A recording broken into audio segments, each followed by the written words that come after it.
Buenas tardes a todos, gracias por venir. Mi nombre es Dionisia Ramos. Tengo el gusto hoy de presentarles a la profesora Lorena Ojeda. Hoy su presentación es sobre las guardias comunitarias indígenas y la autodefensa en Michoacán. Bienvenidos a todos y bienvenida a la profesora Ojeda. Muchas gracias. Autodefensa se entiende como la acción por medio de la cual un pueblo, una comunidad o un grupo social se organiza para defenderse de cualquier agente externo que lo amenace. En los siguientes minutos ofreceré una explicación o una interpretación sobre cómo y por qué surgieron este tipo de grupos en Michoacán a partir de la experiencia histórica de los indígenas purépecha, también conocidos como tarascos, analizando cómo se han organizado y bajo qué estructuras comunitarias se sostiene su movimiento. En este sentido voy a marcar las principales diferencias de estas con los grupos de autodefensa mestizos surgidos en Tierra Caliente. Lo que presentaré es parte de la investigación que realizo sobre problemática agraria y forestal en las comunidades purépechas de Michoacán entre 1940 y 1990, con documentación principalmente proveniente del Archivo General Agrario. La charla estará dividida en tres partes, como ya vimos. Necesito hacer una pausa.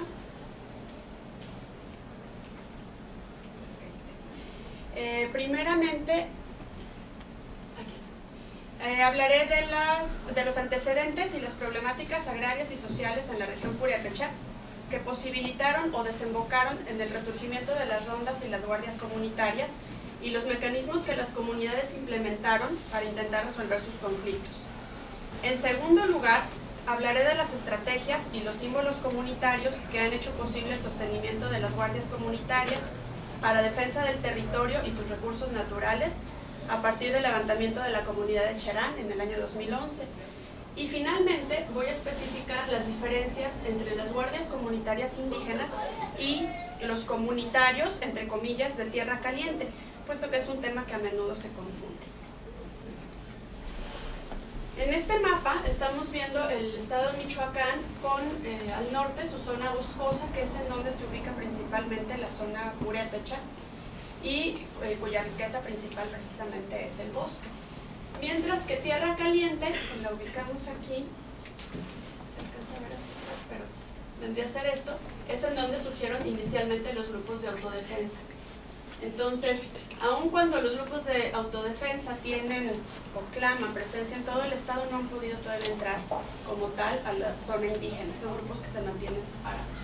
Aquí tenemos en negro marcada la zona de los purépecha, que a su vez se divide en 4 subregiones, mientras que las otras zonas coloreadas vendrían a ser la nación Mazahua, la roja, la Piringa, la anaranjada, y la nación Nahua, la azul, aquí en la costa. Cada una de ellas, por supuesto, con su propia problemática y condiciones. Este mapa es de la ruta de Don Vasco, que es el principal producto turístico del estado. Lo incluyo aquí puesto que, si se fijan, en ningún momento dentro de la llamada meseta tarasca, que es la sierra, se incluye aquí como uno de los puntos a visitar Cherán. ¿No? Cherán está totalmente excluida por problemática y conflictiva, ¿no? según los desarrolladores de esta ruta. Entonces se incluyen algunos poblados, pero nunca Cherán. Vamos entonces a continuar. Si vemos, si consideramos a la región purépecha, desde los últimos 60 o 70 años, esta región ha sido considerada un foco rojo para las autoridades estatales y federales. Según la Secretaría de la Reforma Agraria, hoy se llama Secretaría de Desarrollo Agrario, Territorial y Urbano, en septiembre del 2011 había 31 conflictos agrarios por resolver y más de 18,000 hectáreas en disputa solamente en el área de la sierra. Si vemos estos asuntos en una temporalidad amplia, vamos a descubrir que el divisionismo y la conflictividad internos han sido una constante en la historia reciente de los poblados purépecha. Aunque existieron desde la época colonial, los problemas por tierra se agravaron en las décadas posteriores a la promulgación de los códigos agrarios, puesto que cada dotación de tierra que beneficiaba a un poblado inevitablemente afectaba los intereses de algún otro. En este panorama, las luchas por la defensa de la tierra y los enfrentamientos entre comunidades fueron constantes y sangrientos. Entre 1950 y el año 2000, se estimaba que en la región purépecha habían muerto más de 300 personas y más de 1000 habían resultado heridas por enfrentamientos por tierras. Lógicamente, después del año 2000, el número se ha incrementado, ya que los conflictos agrarios se han mantenido y los enfrentamientos se han intensificado a partir de la inclusión a gran escala en la región del crimen organizado.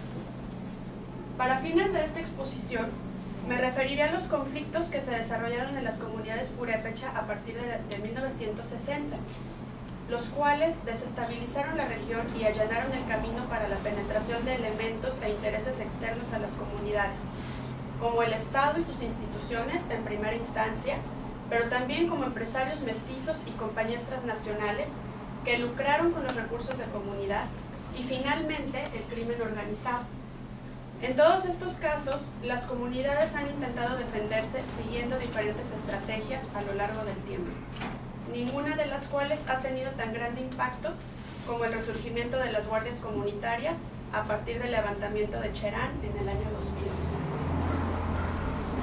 2011. Mi propuesta se desarrolla en torno a estos 5 puntos, y es que la compleja y delicada problemática de los pueblos indígenas solamente se puede explicar desde mi punto de vista a partir de estas 5 consideraciones, cada una de las cuales merecería un estudio profundo y multifocal, que permite englobar una gran cantidad de especificidades locales y entender cómo y por qué han resurgido en los últimos 3 años las guardias comunitarias indígenas. La primera de ellas son los problemas ancestrales por límites e invasiones con comunidades vecinas. La segunda son las rivalidades internas y el faccionalismo. La tercera, la actuación y las disposiciones de las autoridades e instituciones gubernamentales. La cuarta son los conflictos con los elementos externos, como empresarios, ganaderos y grupos políticos, obviamente partidos políticos, entre otros. Y finalmente la quinta, y en este sentido la más grave, es la injerencia del crimen organizado, sobre todo a partir del año 2003. A continuación voy a explicar brevemente cada uno de estos puntos, enfocándome a partir de 1960 y cuáles fueron las reacciones que hubo de defensa de las comunidades. Obviamente el material que yo dispongo habla de muchas comunidades, estoy haciendo un esfuerzo por generalizar y evidentemente no puedo evitar simplificar. En primer lugar, la fijación de límites e invasiones. Los problemas por la fijación de límites y las invasiones entre comunidades son tan viejos como la herencia hispana en México. Desde la época colonial, los pueblos han buscado el reconocimiento de ciertas extensiones de terreno que desde su punto de vista les pertenecen. El conflicto se agrava cuando 2 o más pueblos exigen la posesión sobre un mismo territorio, como es el caso de los pueblos purépecha. Muchos de ellos fundamentan sus reclamos en títulos virreinales, pero hay muchos estudios que demuestran que estos han sido apócrifos o bien que las 2 comunidades tienen posesión sobre el mismo terreno, lo cual agrava aún más la situación. Ni la reforma agraria como proceso, ni las instituciones que se crearon a partir de ella lograron otorgar ni titular la tierra reclamada a las comunidades y mantenerlas satisfechas en sus demandas.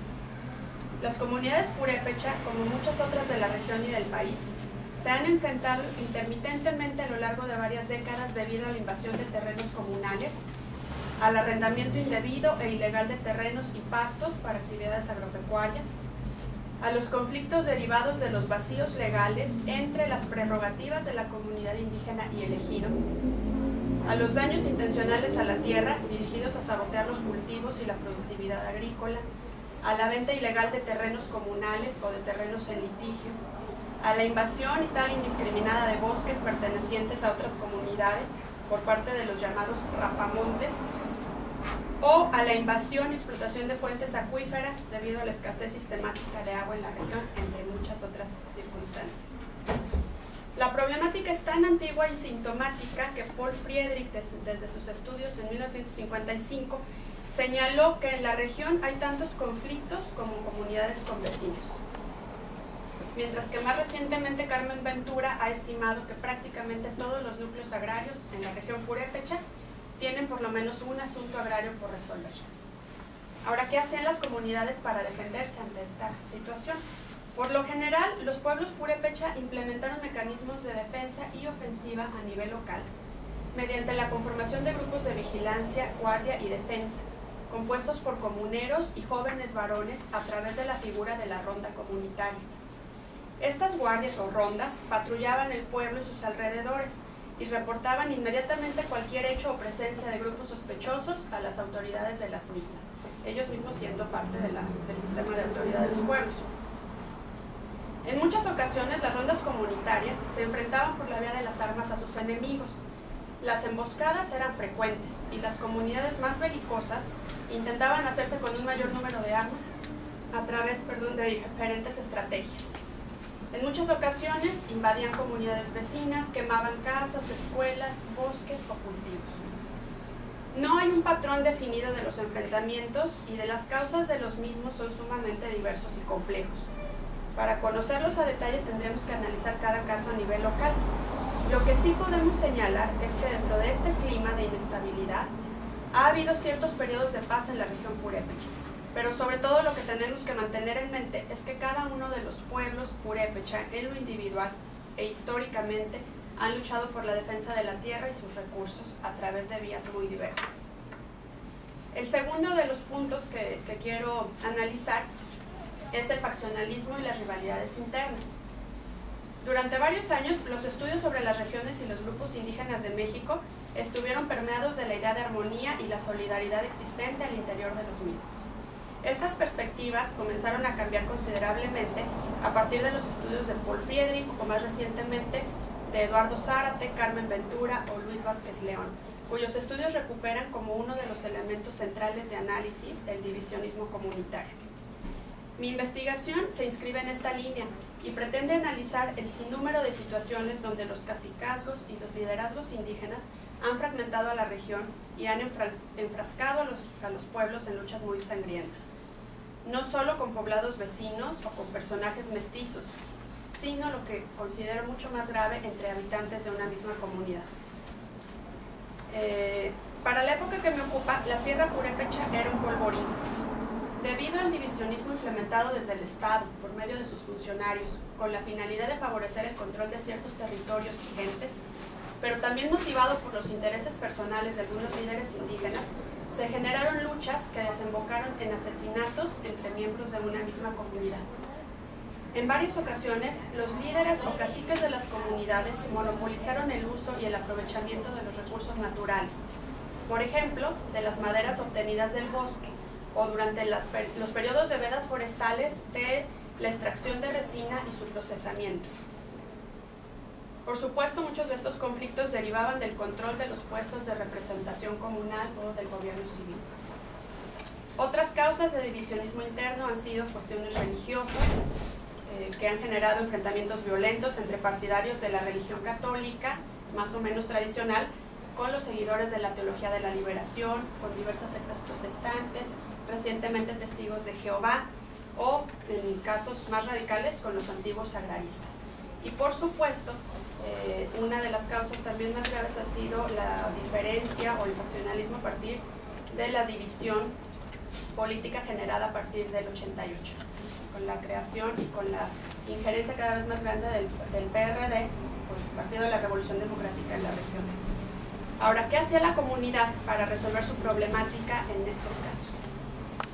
En general, de nuevo, simplificando, cuando los problemas se originaban al interior de la comunidad, el primer intento por resolverlos tenía que ver con el diálogo a nivel informal o la intervención de algún personaje respetable de la comunidad como mediador. Si no se resolvían o si el problema escalaba de intensidad, se convocaba una junta de barrio o, dependiendo del conflicto, se convocaba asamblea comunal, que ha sido el máximo órgano de representación y toma de decisiones comunitarias. Si los problemas no se podían resolver ahí y las posturas de las facciones se radicalizaban, en ocasiones se generaban enfrentamientos armados. Comúnmente, los grupos beligerantes intentaban aliarse con otros grupos del exterior para fortalecer sus posiciones. Las alianzas se han dado con agrupaciones u organizaciones estatales o nacionales. Y como parte de una estrategia recurrente, los grupos en discordia acostumbraban a amenazar o incluso llegaron a expulsar de la comunidad a quienes consideraban sus enemigos. En muchas ocasiones se pedía la intervención de las autoridades para resolver los problemas y cuando estos no se podían resolver, se asesinaba a los contrarios. Bueno, tercer punto, las autoridades, que son los conflictos con las autoridades e instituciones gubernamentales. No podemos dejar de reconocer y emitir un juicio sumamente crítico sobre el papel en general divisorio y altivo de las autoridades gubernamentales y las autoridades agrarias por cuanto respecta a la problemática de los pueblos indígenas. En los documentos del archivo agrario abundan los calificativos de ignorante, miserable, supersticioso y un largo etcétera para referirse a los indígenas tarascos.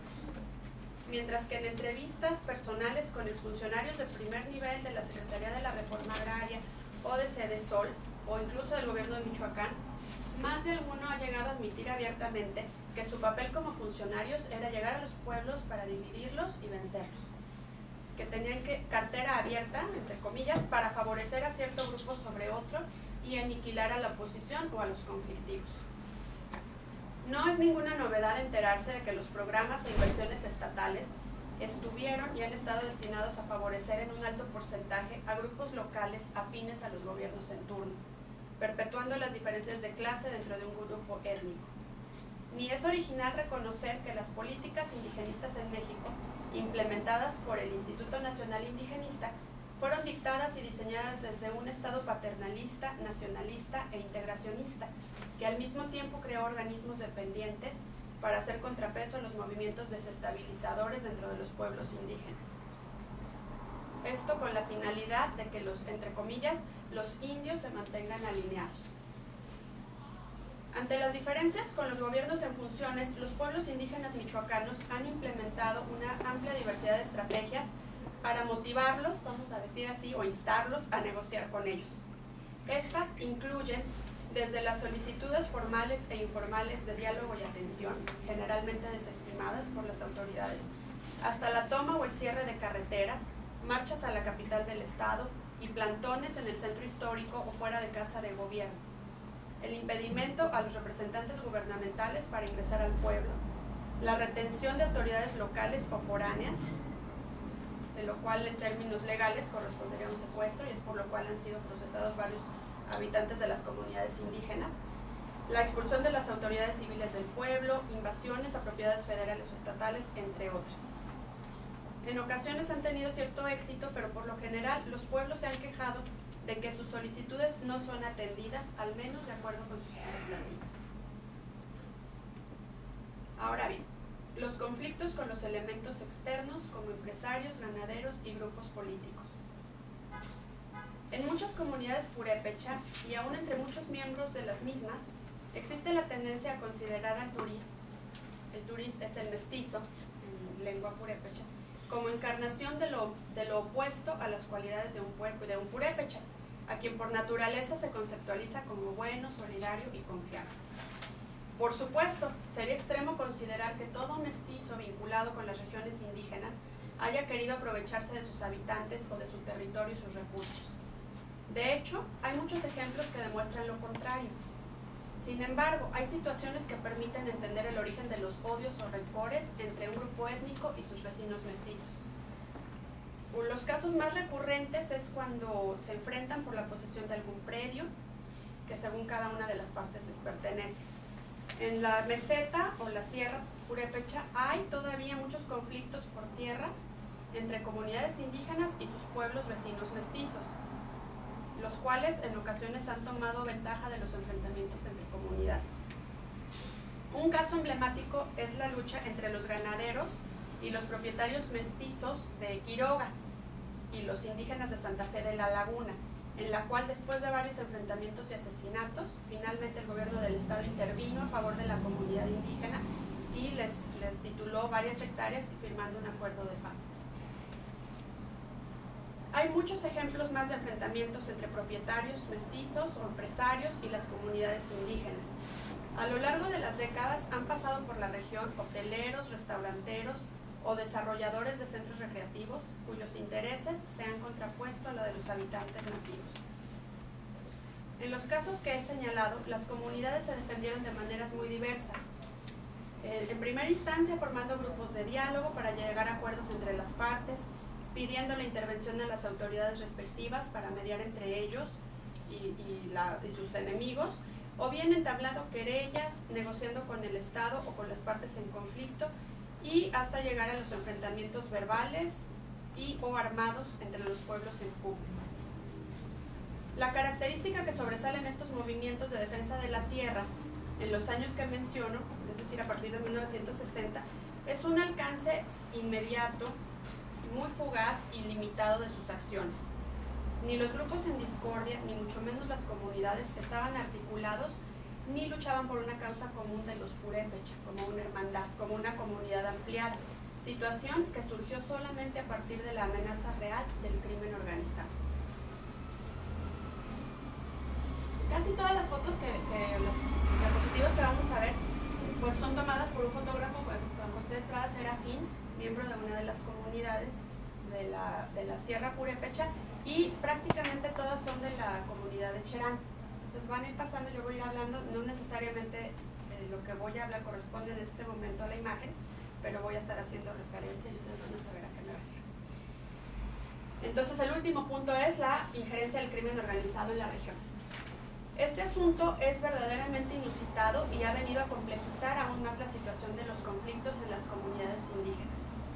Salvador Maldonado, del Colegio de Michoacán, ha señalado que desde 1950 comenzó a cultivarse marihuana en Michoacán, pero fue a partir de 1970 cuando su cultivo se extendió desde la Tierra Caliente y la costa michoacana hacia la región de Uruapan y con ello al corazón de la Sierra Purépecha. Se hicieron extensos desmontes con la finalidad de abrir espacios para cultivos más redituables y algunos habitantes de la región comenzaron a sembrar o a cuidar los cultivos de estas plantas. El mismo autor estima que para 1980 el cultivo de amapola iba reemplazando paulatinamente al de marihuana en Michoacán y es probable que este sea también el caso de la Sierra Purépecha.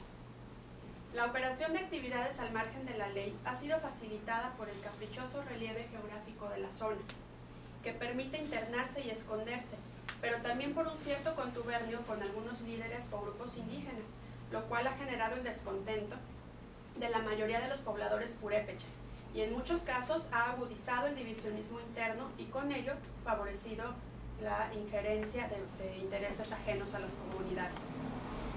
Para principios de la década pasada, células del crimen organizado fueron ganando terreno rápidamente en las regiones indígenas de Michoacán, lo cual fue facilitado por las condiciones de pobreza extrema en las que vive la mayoría de su población.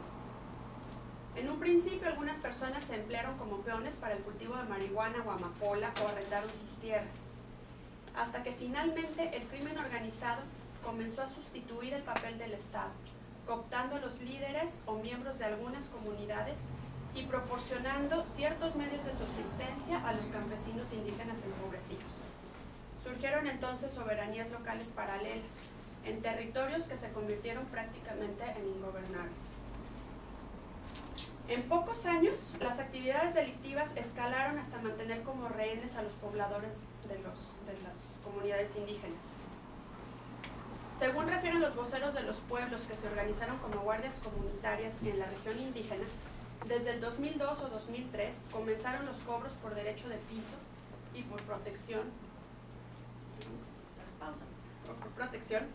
las extorsiones a los negocios y los productores de ganado, madera, aguacate y frutos del bosque, secuestros, levantones y desapariciones, violaciones, así como el control de todas las actividades ilícitas en la zona, como piratería, prostitución, contrabando, entre otras.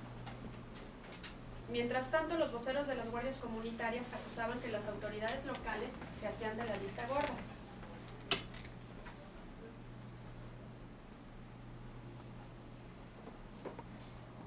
Pecando de omisión cuando no es que estaban directamente vinculados con los criminales. Sin lugar a dudas, la mayor riqueza de la región purépecha en términos económicos es su bosque, el cual pasó de ser sometido a una explotación fuerte por parte de compañías madereras externas y por los propios habitantes de las comunidades a ser el botín del crimen organizado. Se estima que en la subregión de la sierra, a partir del año 2000, se ha perdido más del 80% de los bosques.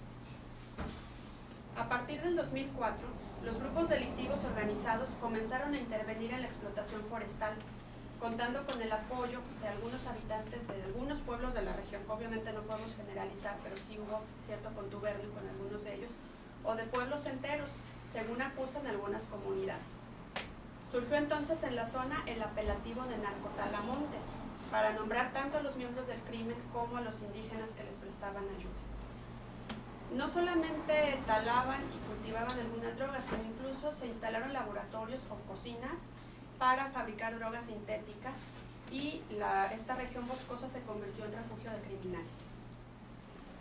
Fue tan grande la penetración de estos grupos que incluso en el municipio de Cherán, del cual estamos hablando, que se levantó en el 2011, se aseguró un laboratorio de cristal, ¿no?, en su interior, y dicen que hay más, pero la información oficial es muy vaga al respecto. En el 2006 y 2007, los pobladores de las comunidades indígenas pidieron repetidamente la intervención de las autoridades para cuidarse de los criminales y de garantizar su seguridad. Los voceros de Cherán acusan a las autoridades en turno de haber hecho caso omiso a sus reiteradas peticiones para tratar el caso.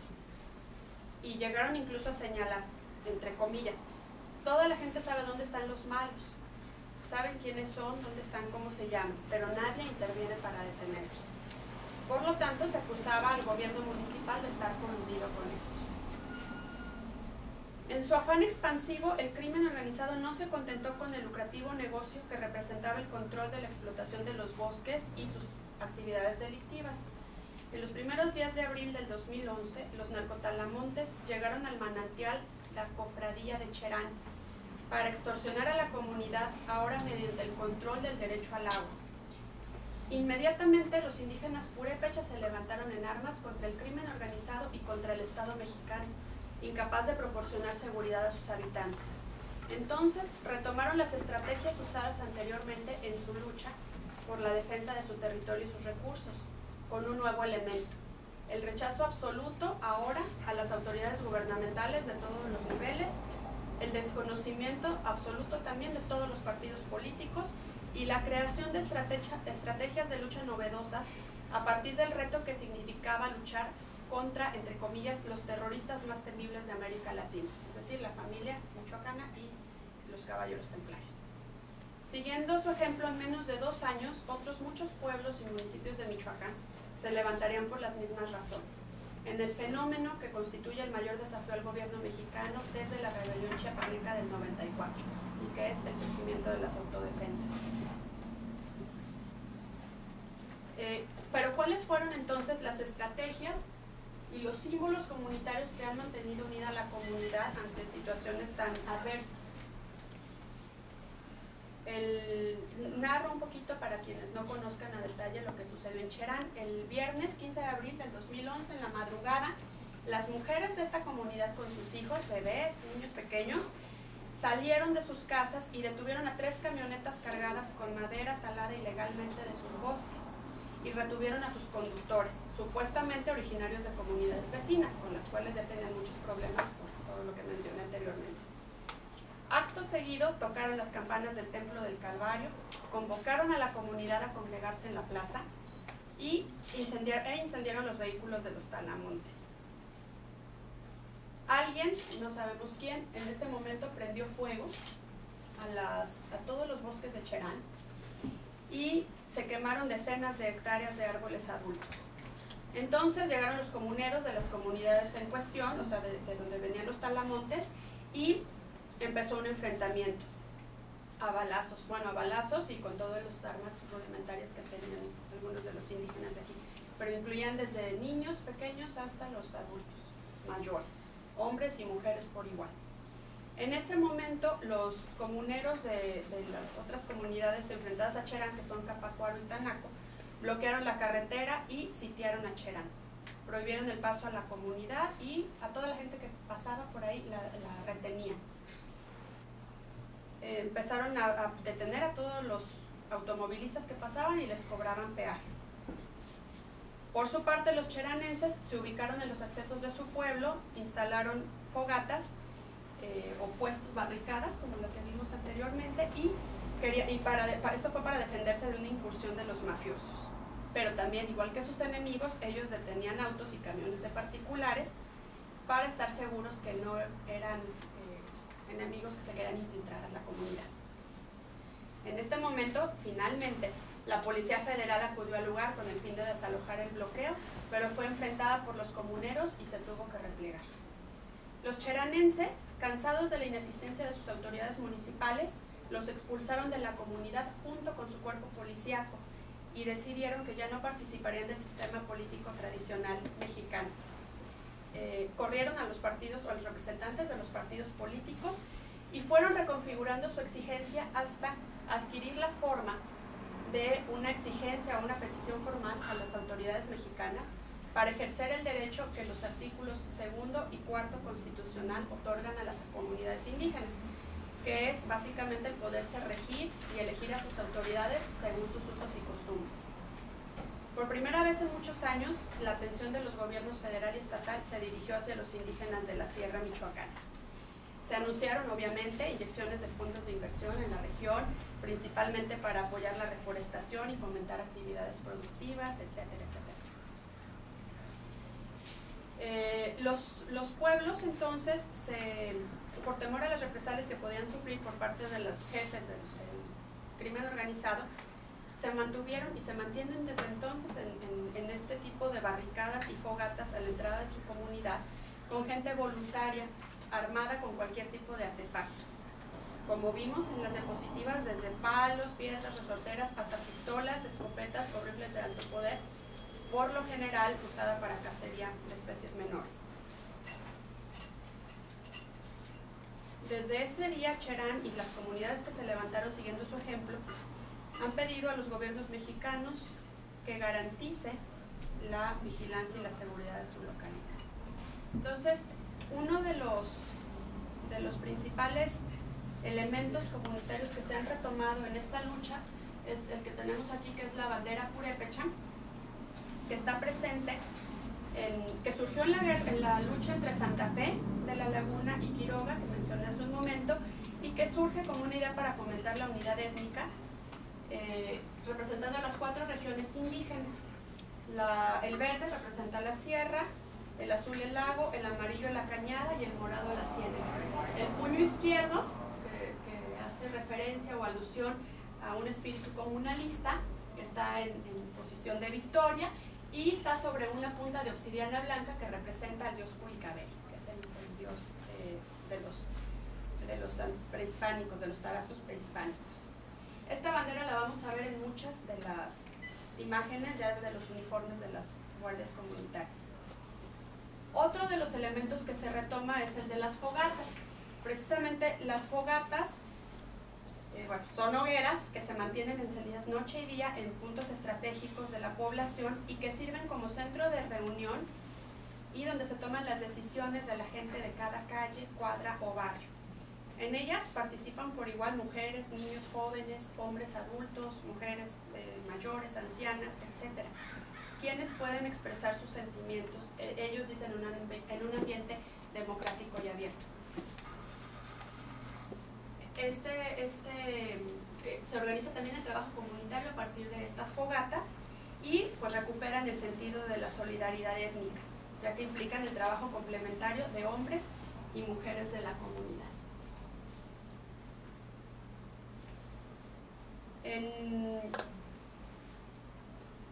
Otro de los símbolos que retoman es el de la Virgen de Guadalupe, aun cuando no es la vocación de la Virgen más venerada en la región indígena de Michoacán, sí se ha tomado como un símbolo de la lucha y la podemos ver en muchísimas de los emblemas que retoman los indígenas que están luchando.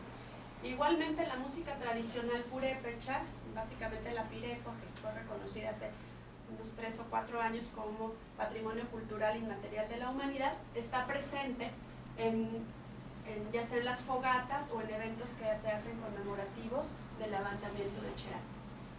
Este fue el día que finalmente el Instituto Electoral de Michoacán reconoció el derecho de la comunidad de Cherán, Cherán Keri quiere decir grande, del Gran Cherán, de regirse bajo sus usos y costumbres.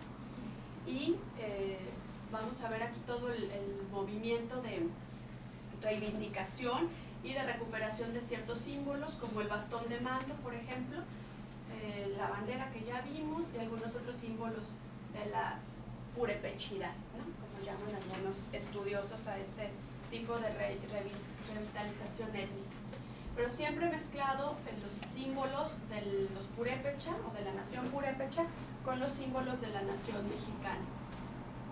Aquí está interesante porque en el brazo derecho tienen la bandera de México y en el brazo izquierdo aparece la bandera purépecha.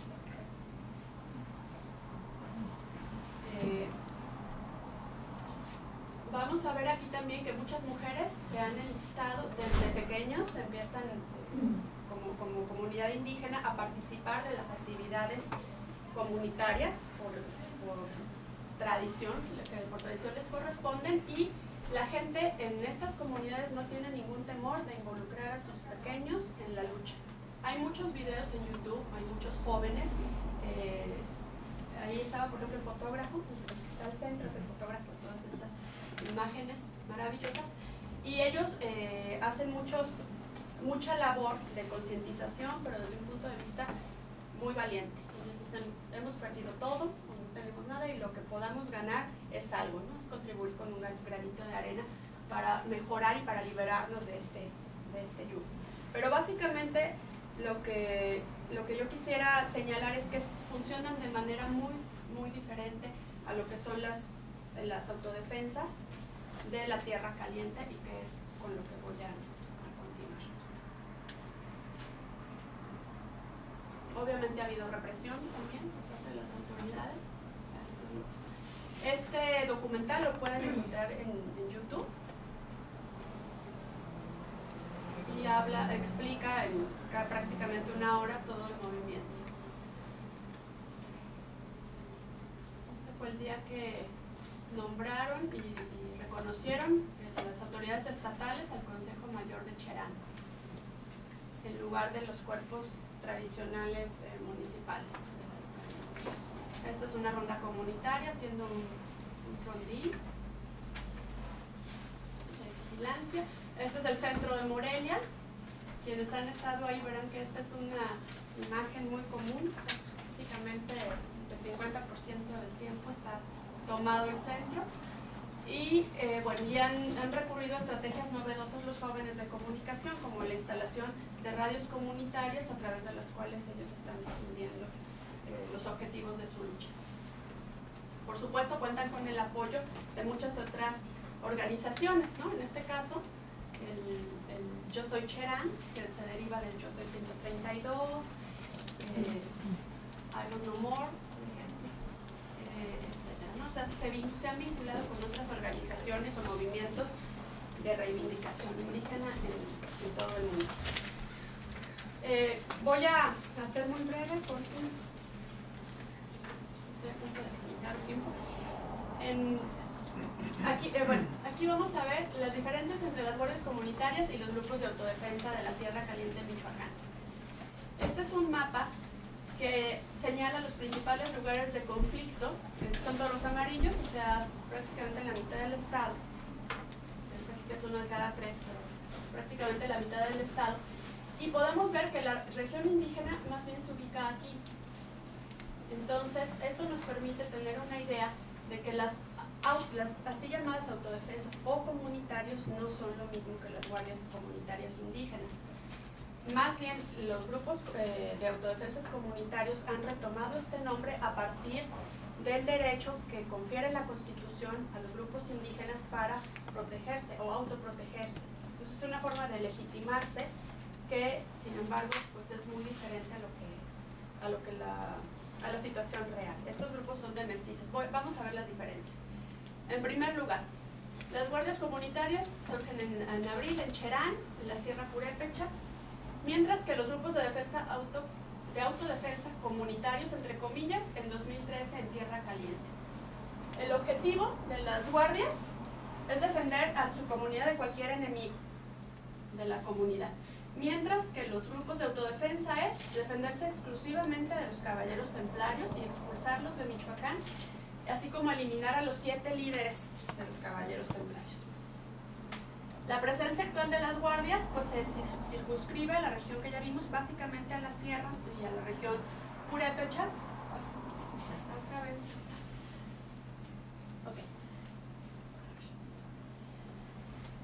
Y los grupos de autodefensa dicen que se han expandido en más de 20 pueblos y ciudades, pero también es muy difícil tener datos oficiales, porque muchos de los pueblos que supuestamente ya han tomado y que están en posesión de las autodefensas, lo desmienten. Entonces es muy difícil, o llegan y los han expulsado muchas veces. Los líderes de las guardias, si así se puede llamar, aunque más bien es un movimiento mucho más, digamos, democrático, donde todos tienen representatividad, sería el Consejo Mayor de Cherán y de las otras comunidades indígenas, como Calzoncin, por ejemplo, etc. Y en los grupos de autodefensa hay algunos personajes muy bien identificados, que yo creo que muchos de ustedes han visto en los medios. Hipólito Mora, el doctor Mireles, Papá Pitufo, el americano, etc. Muchos de ellos ustedes han visto ayer y hoy, que han sido detenidos o que les han surgido vínculos o un pasado criminal, ¿no? Por ejemplo, el doctor Mireles, ¿no? No sé si ayer salió que había sido detenido y había estado recluido 3 años por delitos contra la salud.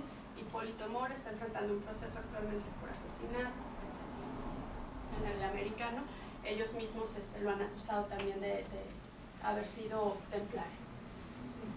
El sustento legal de las guardias comunitarias es un derecho constitucional que está protegido por los artículos 2 y 4 constitucional. Mientras que los grupos de autodefensa, como no son comunidad indígena, no tienen este derecho de tener sus guardias comunitarias, pero sustentan su movimiento en el derecho a la legítima defensa y en el artículo 39 constitucional, que habla de la soberanía y del derecho del pueblo de cambiar su sistema de gobierno si este no cumple con los objetivos para el cual se elige. La composición de las guardias básicamente son indígenas purépecha, campesinos que trabajan la autosubsistencia, muchos migrantes o exmigrantes, mientras que los grupos de autodefensa son mestizos, ganaderos, agricultores y muchos extemplarios. Ahora, la estrategia, todo esto es un cuadro que estoy tratando de simplificar igual lo más posible, ¿no? Hay muchísimas, es muy complejo hacerlo, pero nos permite tener una idea. Las guardias se organizan por familias, calles y barrios, participan las familias completas, como vimos, retoman el modelo de la ronda comunitaria y protegen su propio poblado nada más. Se comunican de voz en voz o si acaso por las radios comunitarias y en lengua purépecha, muchos de ellos.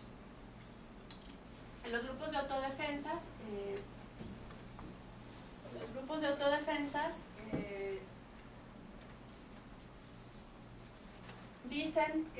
ellos dicen que son 20.000 enlistados, generalmente están compuestos por hombres, jóvenes, algunas mujeres también.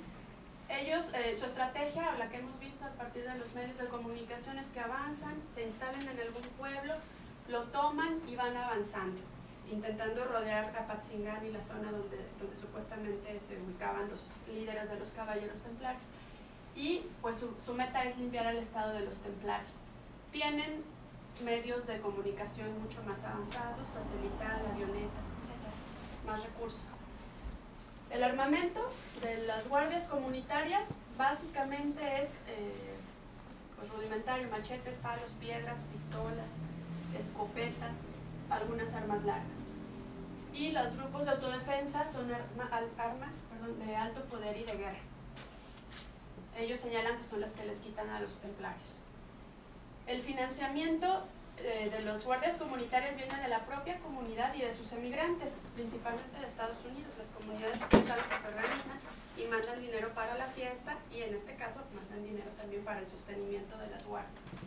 También hay donaciones de diferentes organizaciones no gubernamentales, hacen eventos de recaudación de fondos. Por ejemplo, el documental que les mostré, El hombre centrado en varias universidades en México y en Estados Unidos, y van los chavos y lo ofrecen. Bueno, no en venta, sino en donación. Entonces han hecho muchas estrategias, pero es relativamente bajo lo que logra. Los grupos de autodefensas, obviamente hay rumores o sospechas de que los financian grupos criminales rivales. Ellos dicen que sacan este dinero de la explotación de huertas de limón y cítricos en la región. Es, bueno, por supuesto, un súper negocio en México. Ahora el limón se ha disparado el precio como nunca antes.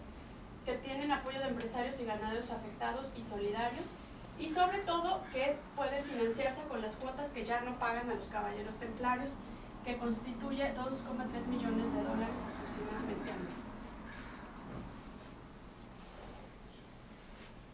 La relación con el Estado de las guardias comunitarias es no queremos nada del gobierno, ¿no? Es una relación, es una petición de reconfigurar la relación del Estado con los pueblos indígenas, defendiendo su derecho al autogobierno y a la consulta previa, libre e informada de los pueblos indígenas.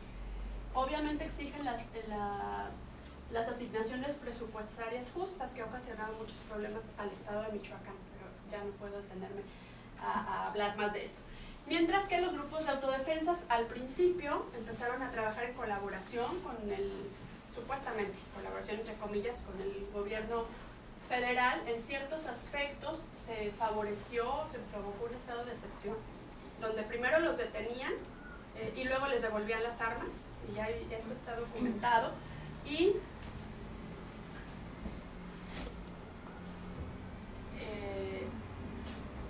finalmente se generó un acuerdo al margen de la ley para restablecer el orden, donde las guardias iban a apoyar al Estado mexicano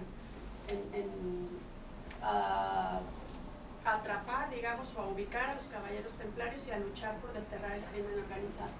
Sin embargo, esta semana ya hubo una ruptura muy importante. Los grupos de autodefensas se dicen traicionados, que el Estado Nacional quiere desmantelarnos, y ha habido un enfrentamiento abierto con las capturas y con lo que ha estado saliendo en los medios entre ayer, hoy y la semana pasada. Ahora, ¿cuáles son los logros más significativos de estos movimientos? En el caso de Cherán es que fue el primer municipio que en México que pudo realizar sus elecciones municipales bajo sus usos y costumbres, con un cuerpo colegiado que se reconoció legalmente por el Estado mexicano, que es el Consejo Mayor de Cherán. Este ejemplo se ha extendido a otros poblados y muchos quieren, obviamente, tener el derecho, en primera, de constituirse como municipios y, en segunda, de elegir a sus representantes. Y en el caso de las autodefensas, iniciaron colaborando con el gobierno federal, pero independientemente de que se haya fracturado ya esa colaboración, lo que sí es que el Estado reconoció la fuerza de estos grupos y sobre todo el descontento social, ¿no?, que tenemos evidentemente todos los michoacanos por lo que está sucediendo en nuestro estado.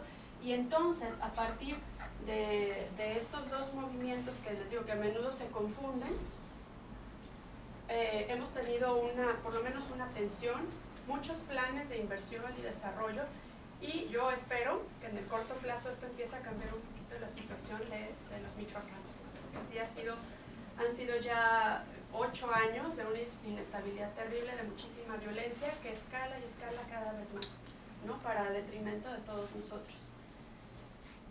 Aquí tengo unas imágenes ellos son grupos de autodefensa de Tierra Caliente. El armamento, pues, a todas luces es muy diferente al de las guardias comunitarias. Y finalmente, bueno, quería presentarles al doctor Mireles, pero yo creo que ya todos lo conocen.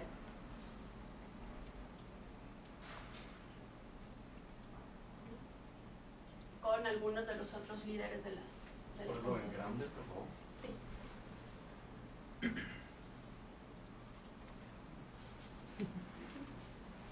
Entonces, bueno, esto es básicamente lo que sucede.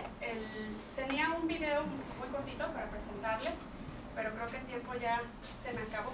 Entonces doy lugar mejor a las preguntas y les voy a pasar, de cualquier manera, lo pueden buscar como Guardabosques, así tal cual, Guardabosques Cherán. Está todo este documental en YouTube, y hay uno de 7 minutitos nada más, que es el que les iba a presentar un fragmento donde explica a la gente de la comunidad cómo surge este movimiento.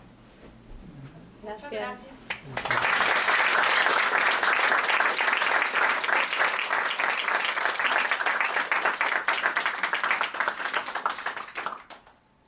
No me puedo mover de aquí, pero desde aquí les aviso que tenemos tiempo para 4 o 5 preguntas. ¿Sí?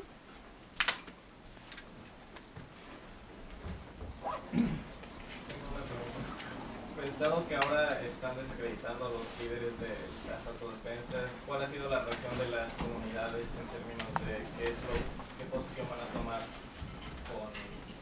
con las autoridades y con respecto a los acuerdos que tenían con ellos?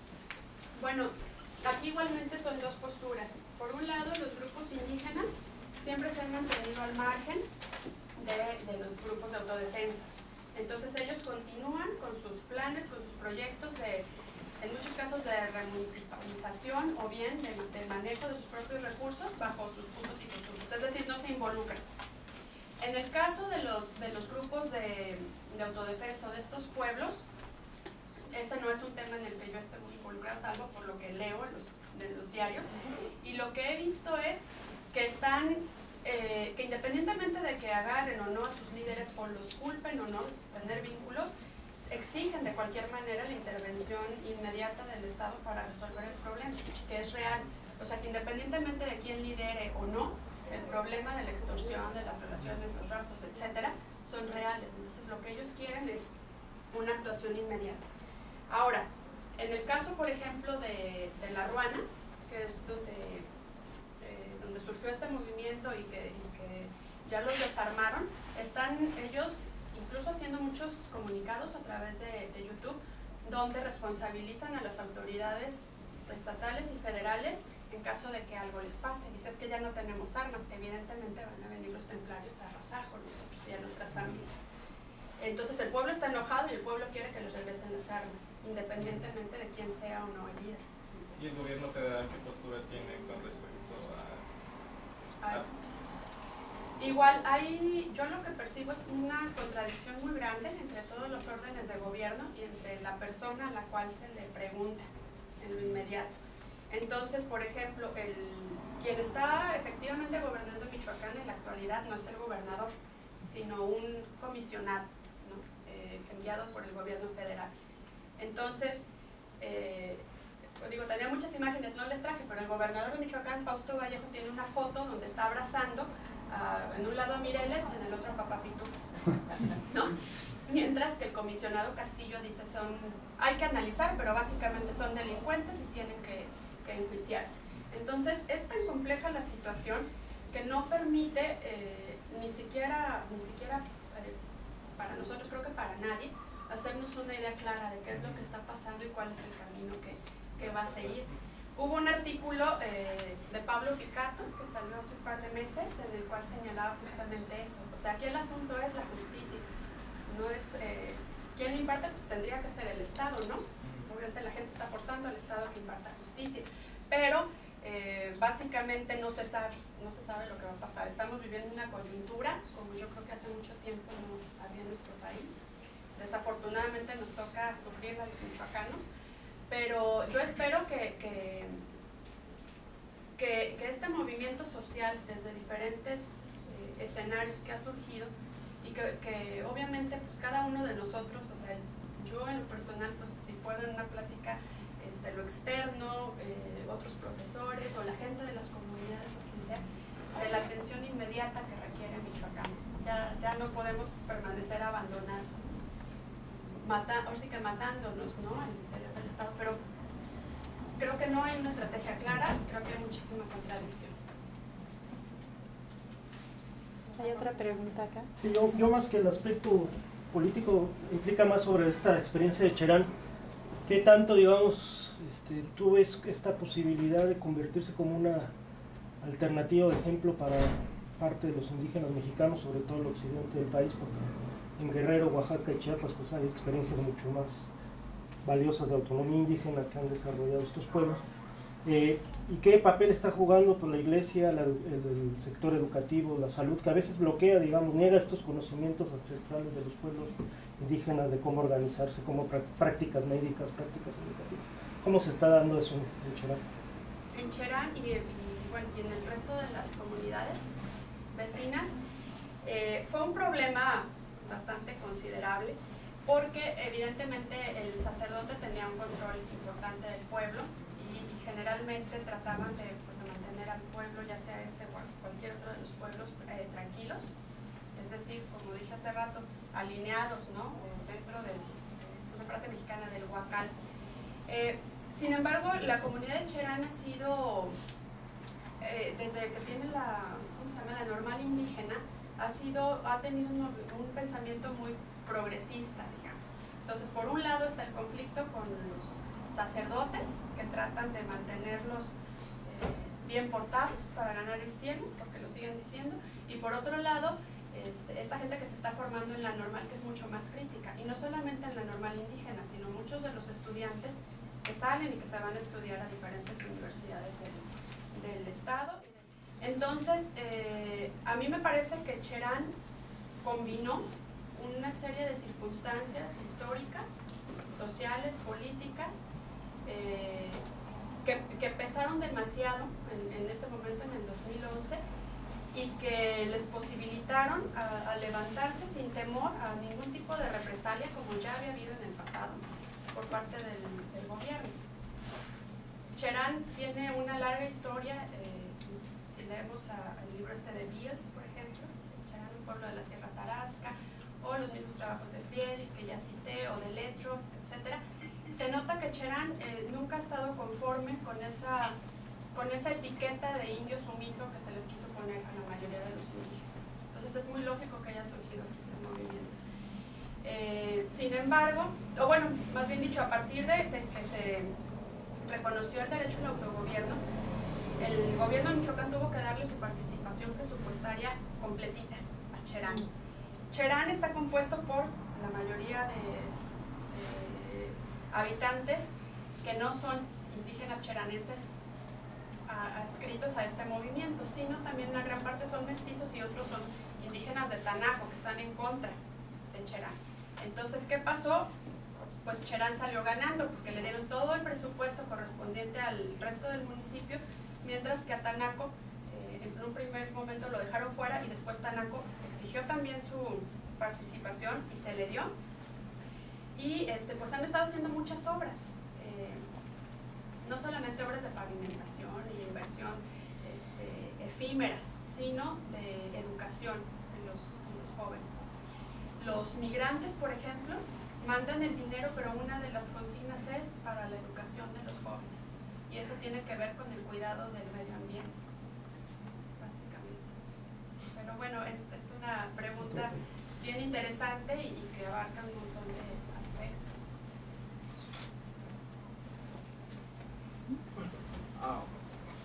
Yo tenía una pregunta sobre el impacto que tiene la ayuda comunitaria en lugares como en San José. He escuchado que hay trabajadores que ayudan y mandan dinero a Michoacán para ayudar económicamente para los autodefensas, y es lo que tenía una pregunta de qué impacto está teniendo comunidades en los Estados Unidos que están ayudando a los autodefensas o comunidades así en sus metas que tienen las autodefensas. Esto también es bien difícil de medir o de cuantificar porque, bueno, en primer lugar porque la gente no está muy dispuesta muchas veces a dar información detallada, porque tiene que ver con cuestiones de seguridad. Pero definitivamente el apoyo de los migrantes es básico para la supervivencia y la reproducción de las comunidades indígenas en Michoacán, por lo menos. Entonces, este dinero que mandan prácticamente California, de Chicago y Carolina del Norte, que es donde más indígenas purépecha están contabilizados.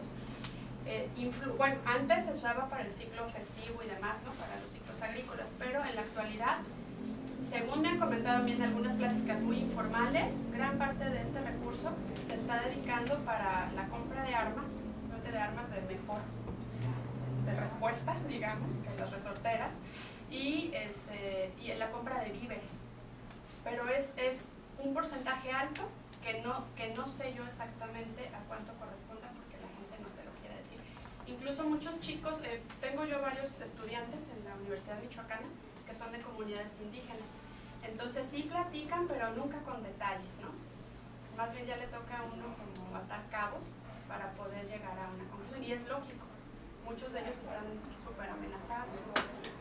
Esto también creo que ha cambiado. A partir de este movimiento de Cherán, la región indígena, básicamente Cherán, pero las comunidades indígenas son mucho más seguras, en palabras de sus propios habitantes. O sea, realmente ya no es tan fácil que una célula criminal llegue y se interne y controle a la comunidad, a menos que tenga el respaldo de esa comunidad, ¿no? Pero realmente ya no es nada fácil, o sea, los ubican inmediatamente, todos se conocen. Entonces los ven que vienen y evidentemente hay una reacción de la comunidad donde los están repeliendo.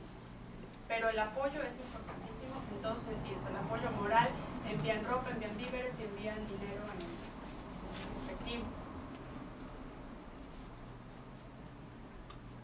¿Cómo han sido percibidos estos grupos en las zonas urbanas y también qué efectos con respecto a la violencia que se ha vivido también en las zonas urbanas ha tenido en la percepción actual? Esto también es una pregunta súper interesante y clave, porque México somos una sociedad sumamente elitista y racista.